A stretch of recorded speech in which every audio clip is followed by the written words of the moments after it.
বিধানসভা নির্বাচনের ফল ঘোষণার পরে পশ্চিম মেদিনীপুর জেলা চন্দ্রকোনার ক্ষীরপাই পৌরসভায় নীল সাদার পরিবর্তে গেরুয়া সাদা রং করা হয়।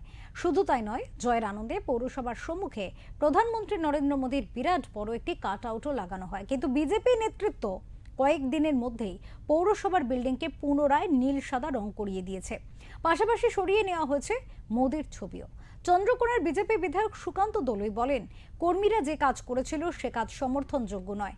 বিজেপির এই ধরনের কাজে প্রশংসা করেছে এলাকার তৃণমূল নেতারাও।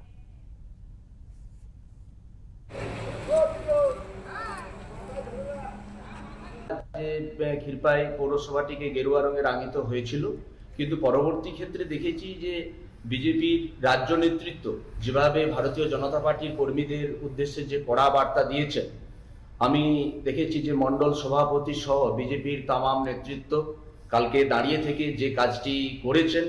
আমরা তৃণমূল কংগ্রেসের কর্মী এবং পার্টির একজন সৈনিক হিসাবে আমরা বিজেপির যে শৃঙ্খলা পরায়ণ দল সেটা আমরা কালকে দেখেছি। আমরা আন্তরিকভাবেই বিজেপির কর্মীদেরকে শুভেচ্ছা জানাচ্ছি এই কাজটি করার জন্য।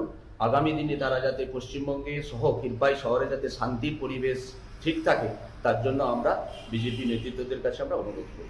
মোদিজির আদর্শে আমাদের দল চলে, তাই মোদিজির যে আদর্শ সেটা প্রত্যেকটা মানুষের কাছে পৌঁছে দেওয়া আমাদের কর্মীদের দায়িত্ব এবং কর্তব্য।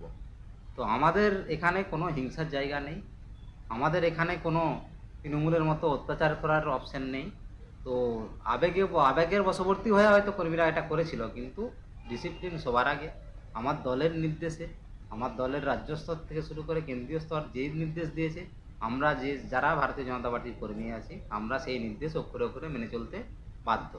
তো উপরের নির্দেশ, মোদিজির নির্দেশ যেমনটা ছিল সেইটাই হয়েছে। আবেগের বশবর্তী হয়ে হয়তো কর্মীরা করে দিয়েছিল, কিন্তু সেই ভুল সংশোধন করতে হয়েছে, কারণ ভুল সংশোধন করা জরুরি। এবং আমি এটা আশ্বস্ত করতে চাই যে কোনো কর্মী, যে কোনো দলের, যে কোনো রাজনৈতিক দলের বা কোনো সাধারণ মানুষ কোনোভাবে ক্ষতিগ্রস্ত হবে না। যদি কোনো কারো ক্ষেত্রে আমাদের কর্মীরা ভুল করে কোনো কিছু করে, আপনারা সরাসরি আমাদের সঙ্গে যোগাযোগ করুন, আমরা সবসময় আপনাদের পাশে আছি।